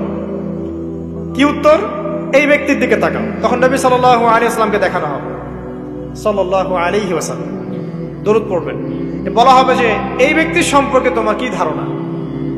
মান হাযা রাজুলু বুইসা ফীকুম, এই ব্যক্তি কে, যাকে তোমাদের কাছে পাঠানো হয়েছিল? মুমিন ব্যক্তি নির্দ্বিধায় বলে দিবে যে তিনি হচ্ছেন আমার নবী মুহাম্মদুর রাসূলুল্লাহ সাল্লাল্লাহু আলাইহি ওয়াসাল্লাম। দেখুন, পৃথিবীতে যে বা যারাই নবী সাল্লাল্লাহু আলাইহি ওয়াসাল্লামের সুন্নতের উপর আমল করবে, ইনশাআল্লাহ সে তার উত্তর দিতে পারবে। দুনিয়াতে যারা নবীর সুন্নতের 5 পয়সা পরোয়া করছে না, তার আদর্শের 5 পয়সা দাম দিচ্ছে না, তারা কোশ্চিন কালে উত্তর দিতে পারবে। নাম হতে পারে আব্দুর রহমান, আব্দুর রহিম, নবীর সুন্নতের ধার ধারে না, তারা উত্তর দিতে পারবে তরিকা অনুযায়ী ইনশাআল্লাহ। আল্লাহ পাক তৌফিক এনায়েত করুন, আমিন। এবার ফেরেশতা দুজন জিজ্ঞাসা করবেন অবাক হয়ে যে তুমি কিভাবে এটা জানলে? তুমি কিভাবে এই 3টা প্রশ্নের উত্তর দিতে পারলে? কারণ বেশিরভাগ মানুষ তো উত্তর দিতে পারবে না, বেশিরভাগ মানুষই এই উত্তর দিতে পারবে না। কারণ কিয়ামতের মাঠে 1999 জন মানুষ জাহান্নামে যাবে, নাউজুবিল্লাহ। তো এটা কঠিন পরীক্ষা। আল্লাহ রাসূল সাল্লাল্লাহু আলাইহি ওয়াসাল্লাম বলেছেন যে নিশ্চয়ই তোমাদেরকে এখানে পরীক্ষায় ফেলা হবে, আর তোমরা যদি এই পরীক্ষা জেনে তোমাদের মৃতদেরকে দাফন করা থেকে বিরত না থাকতে, তাহলে আমি তোমাদেরকে শুনিয়ে দিতাম কবরে কেমন পরীক্ষা হয়। মানে যদি আমরা শুনতে পারতাম যে কবরে কেমন পরীক্ষা হয়, আমরা ভয়ে আমাদের মৃতদেরকে দাফন পর্যন্ত করতাম না। এটা নবীজি বলছেন সাল্লাল্লাহু আলাইহি ওয়াসাল্লাম। তাকে জিজ্ঞাসা করা হবে যে তুমি কিভাবে জানলে এটা? বেশিরভাগ মানুষ তো পারে না উত্তর দিতে। তখন সেই ব্যক্তি বলে বসবে, সেই ব্যক্তি বলবে যে করাতু কিতাব আল্লাহ, আমি আল্লাহর কিতাব এই কোরআন পড়েছি। মুমিন বলবে আমি আল্লাহর কোরআন পড়েছি, ফাআমানতু বিহি, আমি এর উপর ঈমান এনেছিলাম, ওয়া সাদ্দাকতু, এবং সত্যায়ন করেছিলাম। সুবহানাল্লাহ। অতএব দুনিয়াতে যারা দ্বীনের জ্ঞান অর্জন করছে না, কোরআন পড়ছে না, হাদিস পড়ছে না, পড়াশোনার চেষ্টা করছে না, জানার চেষ্টা করছে না, কবরে পাওয়ার পর ডিফিকাল্ট আছে। এটা একটা অন্যতম প্রশ্ন। আমরা কিন্তু মনে করি 3টা প্রশ্ন হচ্ছে, আসলে প্রশ্ন হচ্ছে কয়টা? 4টা। 3টার পরে আরো একটা এক্সট্রা। কিভাবে জানলে? তখন উত্তর দিচ্ছে আমি আল্লাহর কিতাব পড়েছি, ঈমান এনেছি, সত্যায়ন করেছি। সুবহানাল্লাহ। নবী সাল্লাল্লাহু আলাইহি ওয়াসাল্লাম হাদিসের পরের অংশে বলছেন যে যখন কাফের বান্দাকে উঠানো হবে, তখন ডানেও কিছু নাই, বামেও কিছু নাই, সামনে পিছনে কিচ্ছু নাই। মাথার দিক থেকে ফেরেশতারা চলে আসবেন, উঠিয়ে বসানো হবে, প্রশ্ন করা হবে কে তোমার রব? একটাই উত্তর, লা আদরি, আমি জানি না। নাউজুবিল্লাহ। কি তোমার দিন? লা আদরি, আমি জানি না। এই যে আল্লাহর তো খবর নাই, আল্লাহ পাকের বিধান মেনে চলার কোনো খবরই নাই, পরোয়াই নাই। সে জানবে কিভাবে ইসলাম কি জিনিস? সে জানবে কিভাবে আল্লাহ কি জিনিস? ও তো আল্লাহকে চিনেই না। দিব্যি বলে বেড়াচ্ছে মহাবিশ্ব সৃষ্টি হয়েছে বিগ ব্যাং থেকে, আল্লাহ বলে কেউ নাই। মানুষ সৃষ্টি হয়েছে বান্দর থেকে, নাউজুবিল্লাহ। ওই যে ডারউইনের মতবাদ, কি দ্য থিওরি অফ এভলিউশন নাকি? হ্যাঁ, তাই তো মনে হয়। অনেকদিন আগে পড়ছি ভাই, ভুলে গেছি। তো যাই হোক, মানুষ তো আল্লাহকে চিনছে না। এখনো মানুষ মনে করছে যে আল্লাহ বলতে কেউ নাই। এবং এই মুক্ত চিন্তার নামে, বাক স্বাধীনতার নামে নাস্তিকতার যে চর্চাটা বেড়েছে বাংলায়, এটা আশঙ্কাজনক। বড় বড় বিশ্ববিদ্যালয় থেকে পড়ে আসছে, অনেক সময় দেখলাম বড় বিশ্ববিদ্যালয়ের প্রফেসর, সে বলছে যে মহাবিশ্ব বিগ ব্যাং দিয়ে সৃষ্টি হয়েছে, সৃষ্টিকর্তা নাই এখানে। তো মুসলিম বিজ্ঞানীর একটা কথা বলতেন যে মানুষ বিজ্ঞান সম্পর্কে অল্প জানলে নাস্তিক হয়ে যায়, আর অনেক গভীর জ্ঞান অর্জন করলে আল্লাহর কাছে আত্মসমর্পণ করে। খেয়াল করে দেখবেন, ডক্টর, ইঞ্জিনিয়ার যারা বড় বড় লেভেলে চলে গেছেন, অনেক সিনিয়র, তারা কিন্তু বেশিরভাগ নামাজি দেখবেন, নামাজ পড়ে, দান সদকা করে, সমাজ কল্যাণমূলক কাজ করে। তারা কিন্তু রোগীর সেবা করতে গেলেও বলে যে নামাজ পড়িয়েন, রোজা রাখিয়েন, তারা কিন্তু বলে। অনেক ডক্টর আমি দেখেছি এমন, যারা যত বেশি গবেষণা করে তারা তত বেশি আস্তিক হয়ে যায়, আর টুটাফাটা গবেষণা করলে নাস্তিক হয়ে যাবে। কত প্রশ্ন, ইসলামের এটা কেন, ওইটা কেন, ইসলামে বহুবিবাহ কেন, হ্যাঁ, ইসলামে কি পর্দার বিধান কেন, তারপর ইসলামে এত রেস্ট্রিকশনস, এত বাইন্ডিংস কেন, হ্যাঁ, স্বাধীনতা নাই কেন, কত প্রশ্ন। ইসলামের এগেইনস্টে কত তীর এখন ছোড়া হচ্ছে। তো এই ব্যক্তি কেমন করে উত্তর দিবে যে মাহদিনুক, তোমার দিন কি? আল্লাহর দিকে কত প্রশ্ন ছোড়া হচ্ছে, কত শিরকের পাপ আমরা করছি, অনেক সময় মুসলিম হয়েও শিরকের পাপ করছি। কিভাবে উত্তর দিবে? মান রব্বুক। 3 নাম্বার প্রশ্ন যখন করা হবে, এই ব্যক্তিকে দেখো দেখি, সে বলবে যে আমি জানি না এই ব্যক্তিকে, তবে শুনেছিলাম, মানুষের মুখে শুনেছিলাম, মানুষ যা বলতো আমি তাই বলতাম। মানে সে রাসূল সাল্লাল্লাহু আলাইহি ওয়াসাল্লামের নাম শুনেছিল হয়তোবা, কিন্তু তার সুন্নত বা আদর্শ কখনো মেনে চলে নাই, পারল না। এবার জান্নাতি ব্যক্তি হলে কি হতো? ওই যে সূর্য ডুবছিল যেখানে, তার দৃষ্টির সীমা পর্যন্ত কবরকে প্রশস্ত করে দেয়া হবে, এবং জান্নাতের একটা দরজা তার কবরে খুলে দেয়া হবে। এটা কিভাবে করা হবে সেটা আল্লাহ পাক জানেন, এটার ব্যাখ্যা করার জ্ঞান আল্লাহ আমাদেরকে দেন নাই। যেই মানুষের ক্ষুদ্র জ্ঞানে মানুষ ব্যাকটেরিয়া, ভাইরাস নিয়ে গবেষণা করতে হিমশিম খেয়ে যায়, সে মহাবিশ্বের স্রষ্টা নিয়ে কিভাবে গবেষণা করবে? আল্লাহ পাকের অসীম জ্ঞানের সামনে আমার জ্ঞান কি? খুবই ক্ষুদ্র। হাদিসে এসেছে বুখারী শরীফের মধ্যে যে একটা মহাসমুদ্রের মধ্যে যদি একটা পাখি এক ফোঁটা পানি উঠিয়ে নিয়ে যায়, ওই এক ফোঁটা পানি হচ্ছে মহাবিশ্বের জ্ঞান, আর বাকি পুরো মহাসাগর হচ্ছে আল্লাহ পাকের জ্ঞান।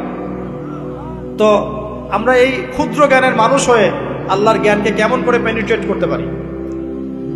তো আল্লাহ পাক জান্নাতের দরজাগুলো খুলে দিবেন, একটা দরজা খুলে দিবেন, সেখান থেকে বাতাস আসবে, জান্নাতের নাজ নেয়ামত উপভোগ করতে থাকবে এবং তার রূহটাকে সবুজ রঙের পাখির আকৃতিতে জান্নাতে রেখে দেওয়া হবে। ইল্লিন মানেই ওখানে জান্নাতের নিয়ামত সে পাবে। এটাকে বলা হয় দারুল বারজাখ বা বারজাখের জীবন। জীবন অনেকগুলো, একটা ছিল রুহের জগৎ। রুহের জগতে আমরা সবাই ছিলাম। শোনেন, রুহের জগতে যার সাথে যার বন্ধুত্ব ভালোবাসা গভীর ছিল, দুনিয়াতে তার সাথে তার ভালোবাসা বেশি। এটা হয়তো জানেন না, জানতেন হাদিসটা? রুহের জগতে যদি কখনো আপনার সাথে আমার দেখা হয়ে থাকে, দুনিয়াতে আপনার সাথে আমার দেখা হবে ইনশাআল্লাহ। রুহের জগতে যদি আপনার আমার মধ্যে ঘনিষ্ঠ ভালোবাসা থেকে থাকে, এখানেও ভালোবাসা হয়ে যাবে ইনশাআল্লাহ। এটা বলে আমি আবার তোমাদের বয়ফ্রেন্ড গার্লফ্রেন্ড ভালোবাসা বুঝাই নাই, ওই ভালোবাসার কথা বলি নাই। আবার রুহের জগতে বিদ্বেষ, এখানেও দেখবেন বিদ্বেষ। ওটা একটা জগৎ ছিল যেখানে আল্লাহ পাক সমস্ত আদম সন্তানকে সৃষ্টি করে তাদের রুহটাকে রেখেছিলেন এবং ওয়াদা নিয়েছেন। কি ওয়াদা? আল্লাহ পাক বলেছিলেন আলাস্তু বিরাব্বিকুম, সূরা আরাফের 182 নম্বর আয়াত পড়ে দেখবেন, 182 নম্বর আয়াত। আল্লাহ পাক বলেছিলেন যে আমি ওয়াদা নিয়েছিলাম, আলাস্তু বিরাব্বিকুম, আমি কি তোমাদের রব নই? আমরা সবাই বলেছিলাম বেলা ইয়া রব্বি, অবশ্যই আপনি আমাদের রব। দুনিয়াতে এসে আমরা ভুলে গেছি। এই ভুলে যাওয়াটা মনে করায় দেওয়ার জন্যই আল্লাহ পাক আসমানে কিতাব নাজিল করেন, নবী রাসূল পাঠান, আমাদের কান পর্যন্ত ইসলামের দাওয়াত পৌঁছে দেন, যাতে আমরা মনে করতে পারি। এবার আসেন, রুহের জগতের পর আসলাম এই যে দুনিয়ার জগৎ, দারুদ দুনিয়া। দুনিয়ার মধ্যে আছি হয়তো 50, 60, 70, 100 বছর হাইয়েস্ট। এরপর যাবে দারুল বারজাখ, বারজাখের জগৎ। পাপী ব্যক্তি হলে জাহান্নামের দরজা খুলে দেওয়া হবে, আর জাহান্নামের সে আযাব ভোগ করতে থাকবে। এবং পুণ্যবান ব্যক্তি হলে জান্নাতের দরজা খুলে দেওয়া হবে এবং এর নাজ নেয়ামত সে ভোগ করতে থাকবে। তখন তাকে বলা হবে এটা জান্নাতের সেই জায়গা যেখানে তুমি থাকবে। এটা দেখার সাথে সাথে, শোনার সাথে সাথে তার যে খুশি উৎফুল্লতা আরো অনেক বেড়ে যাবে। এবং সে কি করবে জানেন? সে পৃথিবীতে ফিরে আসতে চাইবে। সে বলবে আমাকে আমার পরিবার বর্গকে জানাতে দেন, আমাকে আমার পরিবার বর্গকে জানাতে দেন যে আমি ভালো আছি। তখন ফেরেশতারা তাকে বলবেন যে এটা সম্ভব না, তোমার এবং তাদের মাঝে দারুল বারজাখ আছে, তুমি এটা ভেদ করে যেতে পারবে না। তখন তার আত্মাটাকে ইল্লিনে দেওয়া হবে, একটা সবুজ পাখির আকৃতিতে জান্নাতে ঘুরে বেড়াবে ইনশাআল্লাহ। আর যদি জাহান্নামী হয় তাহলে যে বললাম দরজা খুলে যাবে জাহান্নামের, মর্মান্তিক আযাব তার দিকে আসতে থাকবে। কবর সংকুচিত হয়ে আসবে এমন ভাবে যাতে তার বাম পাজর ডান পাজরের ভিতরে এইভাবে ঢুকে যাবে। নাউজুবিল্লাহ। এবং এই আযাব চলতে থাকবে ইলা ইয়াউমি ইউবআসুন, পুনরুত্থানের দিন পর্যন্ত। এখন এই যে হাদিসটা আপনারা শুনলেন, এই হাদিসটা ব্যক্তিকেন্দ্রিক নয় কি? এখানে তিনটা বিষয় আপনাকে ফোকাস করতে হবে আমাদেরকে। এক, তাওহীদ, আল্লাহ পাকের তাওহীদ। দুই, রিসালাত, রাসূলুল্লাহ সাল্লাল্লাহু আলাইহি ওয়াসাল্লামের রিসালাত। এবং আখিরাত, পরকাল। এই তিনটা বিষয় খুব স্বল্প কথায় বলছি। দেখুন, তাওহীদ কি? আল্লাহ পাকের একত্ববাদ। এক আল্লাহকে আপনি সৃষ্টিকর্তা মানবেন, রিজিক দাতা মানবেন, পালন কর্তা মানবেন, সন্তান দাতা, ভালো মন্দের মালিক, সমস্ত কিছুর মালিককে আল্লাহ। আল্লাহ আল্লাহ আমাকে বাঁচিয়ে রেখেছেন, আল্লাহ আমাকে মৃত্যু দিবেন, আল্লাহ আমাকে রিজিক দেন, আল্লাহ আমাকে সন্তান দিবেন, আল্লাহ আমার ভালোর মালিক, আল্লাহ মন্দের মালিক, আল্লাহ সমস্ত কিছুর মালিক। এই কনসেপ্ট পরিষ্কার থাকবে, লা ইলাহা ইল্লাল্লাহ পরিষ্কার থাকবে। সমস্ত বিষয় কার পক্ষ থেকে? আল্লাহর পক্ষ থেকে। তাওহীদ, শর্ট সংক্ষিপ্ত কথায় বললাম তাওহীদ। এর মধ্যে তিনটা ক্লাসিফিকেশন আছে: রুবুবিয়্যাত, উলুহিয়্যাত, আসমা ও সিফাত। এটা আপনারা কিতাবুত তাওহীদ বই থেকে পড়ে নিয়েন। সংক্ষেপে বলে দেই, রুবুবিয়্যাত আল্লাহ পাকের সমস্ত বিষয়গুলো তার দিকে সম্বন্ধ করা, সৃষ্টিকর্তা, পালনকর্তা, রিজিক দাতা সবকে আল্লাহ। উলুহিয়্যাত কি? দুনিয়াতে এসেছি আল্লাহ পাকেরই দাসত্ব করতে হবে, অন্য কারো দাসত্ব চলবে না, তাওহীদ উলুহিয়্যাত। আসমা ও সিফাত কি? আসমা সিফাত মানে হচ্ছে আল্লাহ পাকের নাম গুণাবলীগুলো আছে। আল্লাহ পাক রহমান, আল্লাহ পাক রহিম, আল্লাহ পাক রাজ্জাক, হ্যাঁ, আল্লাহ পাক গফুর, আল্লাহ পাক শদীদুল ইকাব। সমস্ত গুণাবলী কার? আল্লাহ। এই হলো আসমা ও সিফাত। আল্লাহ পাক যেমন, আল্লাহ পাক তেমন, আল্লাহ পাক নিজের মতো, কারোর সাথে তুলনীয় নন। আল্লাহু আহাদ, একক, আল্লাহুস সামাদ, তিনি অমুখাপেক্ষী, লাম ইয়ালিদ ওয়া লাম ইউলাদ, তিনি জন্ম দেননি, জন্মিতও নন, ওয়া লাম ইয়াকুল লাহু কুফুয়ান আহাদ, তার সমতুল্য আর কিছুই নাই। আল্লাহ থেকে সবকিছু হয়, এটাই হলো তাওহীদ। এখন এর অপোজিশন কি? শিরক। তাওহীদের বিরুদ্ধে গেলে কি হয়ে যাবে? শিরক। কেউ যদি মনে করে যে আল্লাহ ছাড়া কেউ আমাকে জীবন দিতে পারে, আল্লাহ ছাড়া কেউ আমাকে মারতে পারে, আল্লাহ ছাড়া কেউ আমাকে রিজিক দিতে পারে, অথবা আল্লাহ ছাড়া কেউ সন্তান দিতে পারে, আল্লাহ ছাড়া অন্য কারো কাছে কেউ যদি দোয়া করে, আল্লাহ ছাড়া অন্য কারো জন্য নজর মানত করে, আল্লাহ ছাড়া অন্য কারোর নামে কসম খায়, আল্লাহর হালালকে হারাম করে দেয়, আল্লাহর হারামকে হালাল করে নেয়, ঠিক আছে? আল্লাহ থেকে শুভ অশুভ আসে না, শুভ আল্লাহর পক্ষ থেকে আসে, অশুভ শয়তানের পক্ষ থেকে আসে, এমনও যদি কেউ মনে করে, শুভ অশুভ দুটোই আল্লাহর পক্ষ থেকে আসে, কিন্তু কেউ যদি মনে করে না শুভগুলো আল্লাহর পক্ষ থেকে, অশুভগুলো শয়তানের পক্ষ থেকে, এমনও যদি মনে করে, শিরক হয়ে যাবে। মুসলিমরা চলাফেরায় শিরক করছে। এখন মুসলিমরা আল্লাহ ছাড়া অন্য কারো কাছে চাচ্ছে, মুসলিমরা অনেকে কবরে সেজদা করছে, মুসলিমরা অনেকেই মৃত মানুষের কাছে দোয়া করছে, হাতে বালা পরে আছেন, খোলেন না। কেন খোলেন না? ভয়ে যদি আপনার ক্ষতি হয়, শিরক। মুসলিমরা দেখবেন আগুনের সামনে মাথা নত করছে, মুসলিমরা এখন মেডিটেশন করে, ধ্যান করে, মুসলিমরা জিনকে দাবে করতেছে, অনেক সময় দেখা যায় মুসলিমরা জাদু করতেছে, জাদুবিদ্যা, কুফরি কালাম করছে না? করছে। সবই শিরক, সবই শিরক। মুসলিমরা দেখবেন আল্লাহর হালাল যেগুলো আছে এগুলোকে হারাম করে ফেলছে, আবার অনেক সময় আল্লাহর হারামগুলোকে হালাল করে নিচ্ছে। সুদ কি ভাই? এখানে ফরজ, হালাল করে নেওয়া হয়েছে। মদ কি? তোমাদের কাছে তো ওয়াজিব, না খাইলে ঘুম হয় না। তো এই যে আল্লাহর হারামগুলোকে কি করছি আমরা?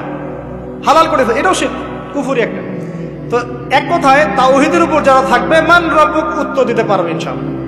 যারা শিরক করে ফেলবে ওই অবস্থায় মারা যাবে, মান রব্বুক উত্তর দিতে পারবে না। আমার কথা কি বোঝা যাচ্ছে? আমি সহজ করার চেষ্টা করছি, কিন্তু হয়তো পারছি না, এটা আমার ব্যর্থতা। এক কথায় যদি আমরা কবরের প্রথম প্রশ্নের উত্তর দিতে চাই, তাহলে আমাদেরকে অবশ্যই তাওহীদের উপর থাকতে হবে, শিরকে যাওয়া যাবে না। প্রিয় ভাইরা, শিরকের পাপ থেকে আজকে তওবা করে ফেলবেন। আল্লাহ জেনে না জেনে জীবনে যত শিরক করেছে আল্লাহ মাফ করুন, আমিন। এবং আগামী দিনগুলোতে শিরকের পাপে লিপ্ত হয় না।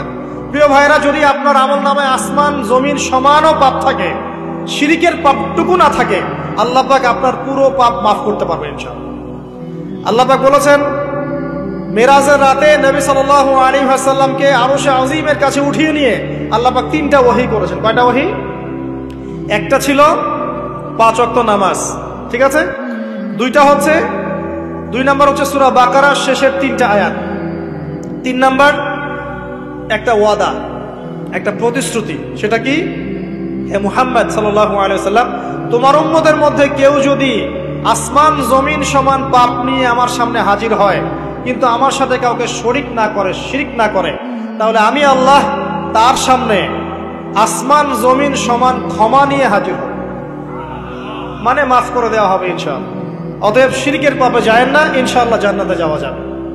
যে ব্যক্তি মন থেকে একবার লা ইলাহা ইল্লাল্লাহ পড়েছে, সমস্ত বিষয় আল্লাহর দিকে সুপর্দ করে, তার অন্যান্য অনেক পাপ থাকতে পারে, আল্লাহ পাক চাইলে সব পাপ মাফ করতে পারে। অতএব মান রব্বুক উত্তর দিতে চাইলে শিরকের পাপে যাওয়া যাবে? যাবে না। আধুনিক শিরকের মধ্যে সবচেয়ে ভয়ঙ্করটা হচ্ছে এটা, যে আমরা আল্লাহর হালালকে হারাম করে নিচ্ছি, হারামকে আবার হালাল করে ফেলছি। এখানে যায় না।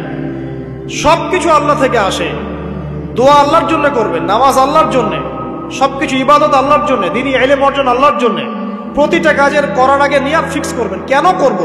পরকালীন স্বার্থ থাকলে করব, না হলে করব না। কেন তুমি টিকটকে যাবা না? কারণ পরকালীন কোনো স্বার্থ নাই। কেন তুমি ফ্রি মিক্সিং অ্যাফেয়ার্সে যাবা না? কারণ পরকালীন কোনো স্বার্থ নাই। কেন মদ খাবা না? পরকালীন কোনো স্বার্থ নাই। কেন মিউজিকে যাচ্ছ না? কারণ পরকালীন কোনো স্বার্থ নাই। কেন তুমি এই যে সুদ খাবা না? কারণ পরকালীন কোনো স্বার্থ নাই।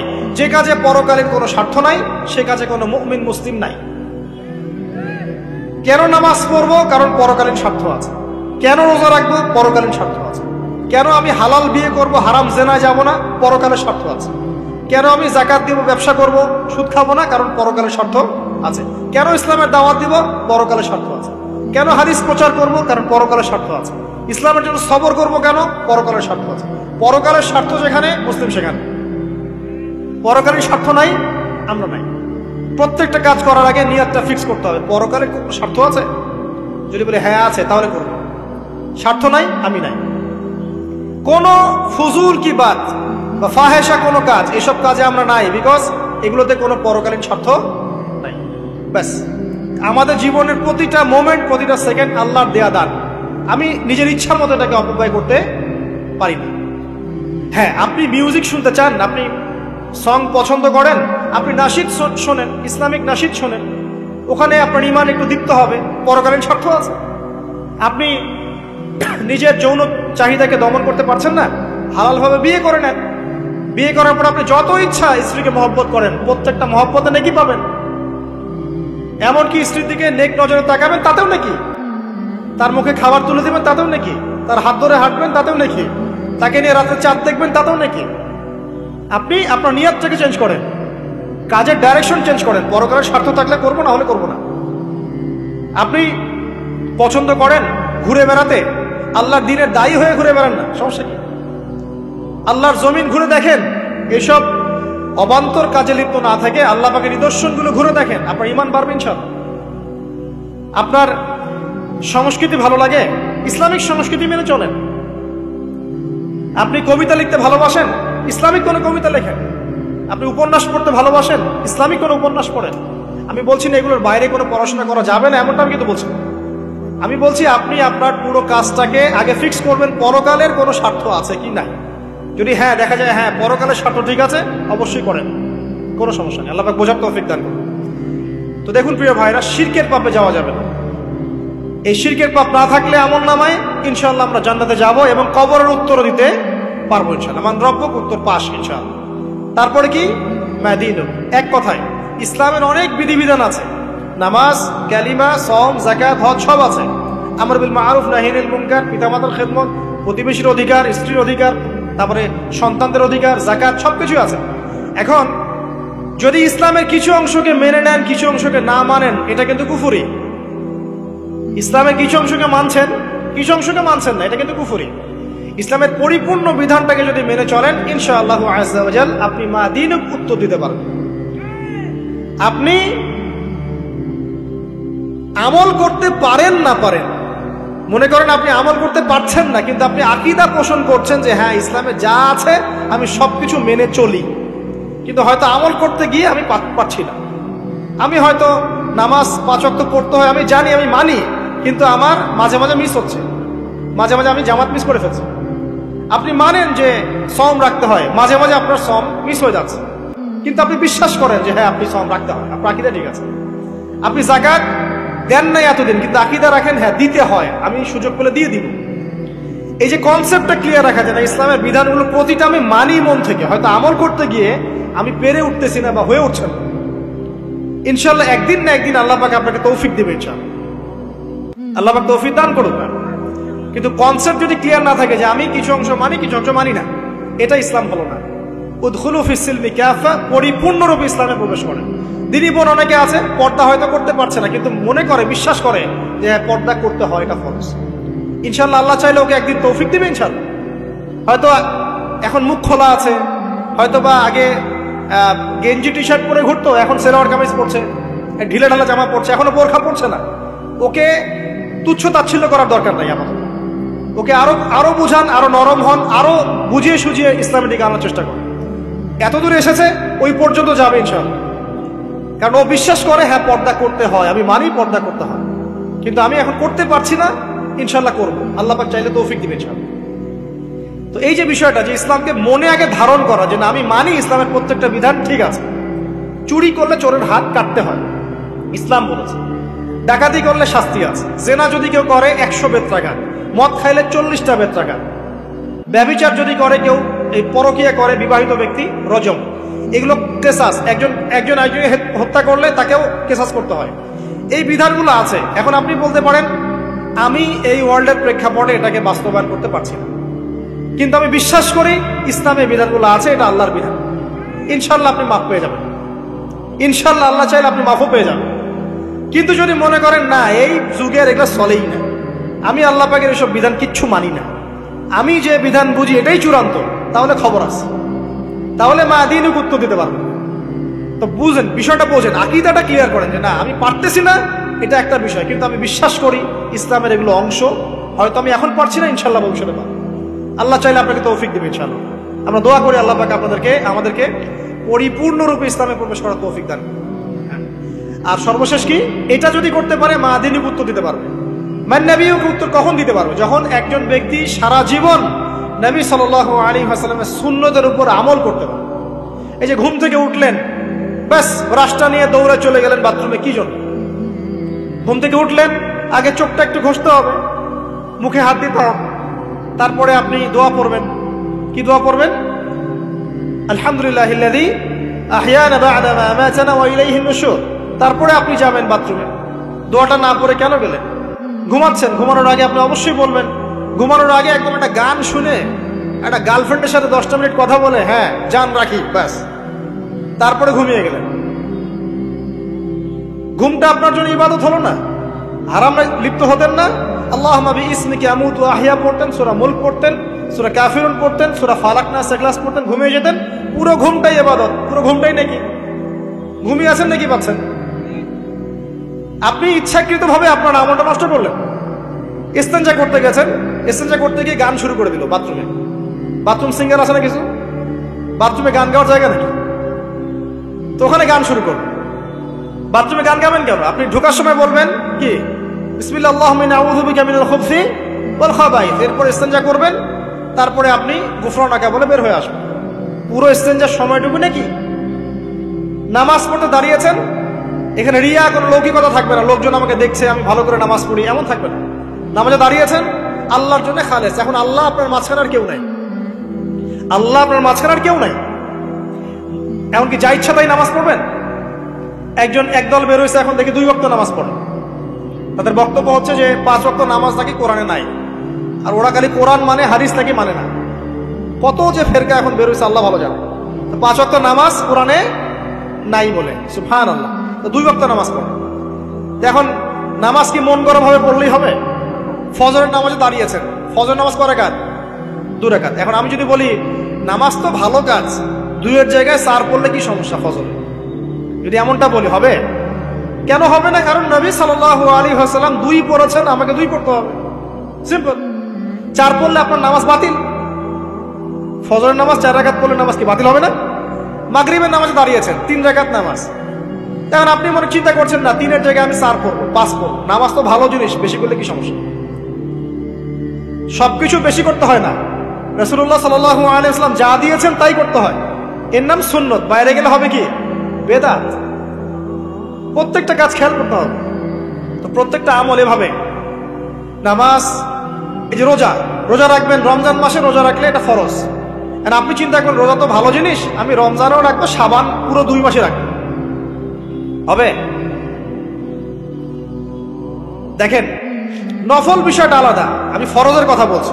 কেউ যদি মনে করে ফরজ রোজা আমি 2 মাসে রাখবো, রমজানও রাখবো, শাবানও রাখবো, রোজা ভালো জিনিস করলে কি সমস্যা? হবে? হবে না।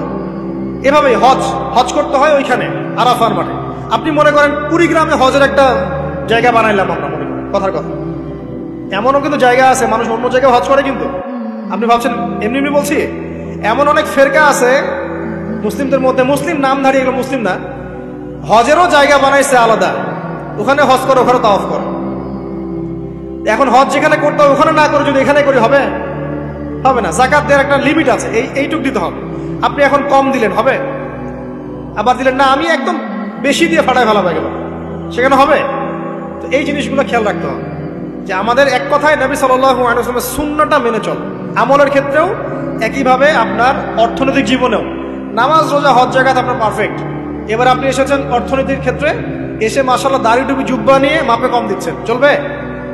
দাড়ি টুপি জুব্বা আছে, মানুষকে ঠকাচ্ছেন, মজুত করছেন, সিন্ডিকেট করছেন, অনেক সময় সরকারকে বিব্রত করে ফেলছেন, মাল মজুত করছেন, দাম বেড়ে যাচ্ছে, বিব্রত হচ্ছে সরকার, হবে?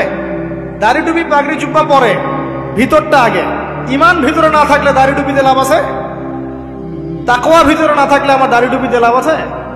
মুহসিন হতে হবে। সো ইকোনমিক সেকশনে গিয়েও নবীর আদর্শ ভুলে যাওয়া যাবে না, সেখানেও তার আদর্শ মেনে চলতে হবে। এভাবেই সমাজ জীবন, পরিবার, সর্বক্ষেত্রেই নবীর সুন্নাহ মেনে চললে পরে ওই ব্যক্তিকে উত্তর দেওয়া যাবে ইনশাআল্লাহ। তিনি আমাদের নবী মুহাম্মদ রাসূলুল্লাহ সাল্লাল্লাহু আলাইহি ওয়াসাল্লাম। সর্বশেষ গিয়ে বলা হবে কিভাবে জানলে? তখন উত্তর কি দিবে মুমিন? আমি আল্লাহর কিতাব পড়েছি, ঈমান এনেছি, এরপরে আমি সত্যায়ন করেছি। তার মানে পড়াশোনা করতে হবে না ভাই, আল্লাহর কিতাব পড়তে হবে না? কারা কারা আল্লাহর কিতাব পড়তে জানেন হাত তোলেন। আলহামদুলিল্লাহ। আগামী রমাজান আসার আগেই পুরো কোরআন এক খতম করবেন, পারা যাবে ইনশাআল্লাহ। এবং প্রত্যেক দিন আমাকে ওয়াদা করেন, প্রত্যেক দিন এক পারা করে কোরআন তেলাওয়াত করব, পারবেন ইনশাআল্লাহ? না বলেন পারবো ইনশাআল্লাহ? পারবো ইনশাআল্লাহ। আল্লাহ পাক তৌফিক দান করুন, আমিন। কোরআন পড়তে হবে, শুধু কি জাস্ট তোতা পাখির মতো পড়েই যাবেন সারা জীবন? অর্থটা একটু বোঝার চেষ্টা করবেন না ভাই? করা উচিত না? করা উচিত। যদি আপনার সামর্থ্য থাকে আপনার অবশ্যই করা উচিত। সামর্থ্য নাই, বয়স হয়ে গেছে, পারেন না, সেটা আলাদা বিষয়। সামর্থ্য আছে আপনার অবশ্যই উচিত। আলহামদুলিল্লাহি রাব্বিল আলামিন মানে কি? আর রহমানির রহিম মানে কি? মালিকি ইয়াউমিদ্দিন বলছি, এটা মানে কি? ইয়াকা না'বুদু বলছি, ওয়া ইয়াকা নাস্তাঈন, এর অর্থ কি? ইহদিনাস সিরাতাল মুস্তাকিম মানে কি? সিরাতাল লাযীনা আন'আমতা আলাইহিম গায়রিল মাগদুবি আলাইহিম ওয়ালাদ-দালিন, কি অর্থ? কি বললাম? নামাজে এটার অর্থ জানলে মনোযোগ কি ডানে বামে যাবে? যাবে না ইনশাআল্লাহ। এই যে আল্লাহ পাক বলছেন, ইয়া আইয়ুহাল্লাযীনা আমানুত্তাকুল্লাহ, হে মুমিনগণ আল্লাহকে ভয় করো, হাক্কা তুকাতিহি ওয়া লা তামুতুন্না ইল্লা ওয়া আনতুম মুসলিমুন, তোমরা এমন ভাবে আল্লাহকে ভয় করো, ভয় করার মতো ভয় করো, এবং পরিপূর্ণ মুসলিম না হয়ে মৃত্যুবরণ করো না। এর অর্থটা জানলে ভালো লাগলো না? বুঝতে পারলাম না কোরআনটা? আল্লাহ বলছেন ওয়াদারু মা বাকিয়া মিনার রিবা, সুদের অবশিষ্ট অংশ ছেড়ে দাও। ওয়া ইল্লাম তাফআলু ফাআযানু বিহারবিন মিনাল্লাহি ওয়া রাসূলিহি, যদি না করো আল্লাহ এবং রাসূলের সাথে যুদ্ধের ঘোষণা শুনে রাখো। অর্থ জানলে হেদায়েত পাওয়া যায় না? অতএব অর্থটা জানার চেষ্টা করেন। আল্লাহ পাক তৌফিক ইনায়েত করুন। অর্থ বোঝার ক্ষেত্রে যদি কোনো প্রতিবন্ধকতা পান সামনে, আলেম ওলামার কাছে যাবেন, জিজ্ঞাসা করে অর্থ জেনে নেবেন। নিজে নিজে আবার মন করা ব্যাখ্যা করতে যায় না। কোরআন বুঝতে গেলে হাদিস লাগবে, হাদিসগুলো পড়তে হবে। হাদিসের কিছু বই কিনবেন, রিয়াদুস সালেহিন, ফয়জুল কালাম, এই যে আপনারা পড়েন, মুনতাখাব হাদিস পড়েন, ঠিক আছে, বুলুগুল মারাম মিন আদিল্লাতিল আহকাম, মিশকাতুল মাসাবি, এই বইগুলো বাসায় রাখবেন। এরপরে আস্তে আস্তে কিনবেন আবু দাউদ, তিরমিজি, নাসাই, এগুলো কিনবেন। পরে গিয়ে বুখারী মুসলিমের অনুবাদ কিনবেন, আগে কিনবেন। এগুলো কঠিন হাদিস, এগুলো আগে পড়লে আপনি মাথাটা আপনার কিন্তু ঘুরতে থাকবে। তো আগে কি ক্লাস 8-এ পড়বেন না আগে এইচএসসি দিবেন? আগে ক্লাস 7-8 পার করে যান, তারপরে দিকে যান। আল্লাহ বোঝার তৌফিক দান করুন। প্রিয় ভাইরা, ইলম অর্জন করতে হবে। ইলম অর্জন করলে পরে আপনি তালেবে ইলম, তালেবে ইলমের পায়ের নিচে আল্লাহর ফেরেশতারা পাখা বিছিয়ে দিবে ইনশাআল্লাহ। ইলম অর্জন করে আপনি যখন আলেম হবেন বা দ্বীনের জ্ঞান অর্জন করবেন, তখন আপনি দাওয়াতের কাজও করতে পারবেন। আপনার দাওয়াতে যত মানুষ ইসলামের দিকে আসবে সমস্ত নেকি আপনি পাবেন ইনশাআল্লাহ। এবং যখন আপনি আরো বড় আলেম হয়ে যাবেন, আল্লাহ তৌফিক দান করুন, তখন আসমানের যত মাখলুক এবং জমিনের যত মাখলুক, এমনকি গর্তের মধ্যে যে পিপিলিকা আছে সেগুলাও, এমনকি সাগরের নিচের মাছ আপনার জন্য ইস্তেগফার করবে, দোয়া করবে ইনশাআল্লাহ। আল্লাহ পাক আমাদের সবাইকে শিরক মুক্ত আমল করার তৌফিক দান করুন, আমিন। আল্লাহর তাওহীদের উপর থাকার তৌফিক দান করুন, আমিন। আল্লাহ পাক আমাদের সবাইকে দ্বীন ইসলাম পরিপূর্ণরূপে পালন করার তৌফিক দান করুন, নবী সাল্লাল্লাহু আলাইহি ওয়াসাল্লামের আদর্শ মেনে চলার তৌফিক দান করুন, এবং দ্বীনের জ্ঞান অর্জন করার তৌফিক দান করুন। দুনিয়াতে আমরা যতদিন বেঁচে থাকবো ইসলামের উপর যেন বেঁচে থাকতে পারি, এবং আমাদের মৌতের পর দারুল বারজাখ বা কবরের জিন্দেগি আল্লাহ পাক আমাদেরকে এই ভয়াবহ ফিতনা থেকে, আযাব থেকে হেফাজত করুন, আমিন। সবাই একটা দোয়া পড়েন আমার সাথে, আল্লাহুম্মা ইন্না নাউযু বিকা মিন আযাবিল কবরি ওয়া আযাবি জাহান্নামা ওয়া মিন ফিতনাতিল মাহইয়া ওয়াল মামাত ওয়া মিন শাররি ফিতনাতিল মাসীহিদ দাজ্জাল। আল্লাহ রাব্বুল আলামিন আমাদের সবাইকে ইসলামের জন্য কবুল করুন, আমিন।